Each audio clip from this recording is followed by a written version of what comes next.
Cara melihat notifikasi WA atau pesan WA yang dihapus. Oke, kalian buka pengaturan. Tunggu.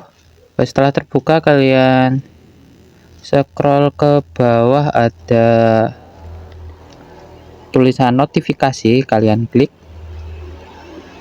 Oke, di bawah setelah aplikasi ada history notifikasi, kalian klik.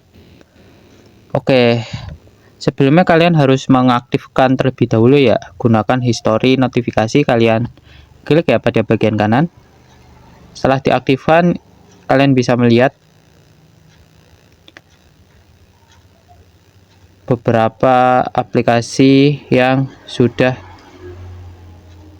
ada menerima notifikasi seperti S-Capture nih, dan bisa melihat pesan-pesan WA yang telah dihapus. Oke, sekian video tutorial dari saya dan terima kasih.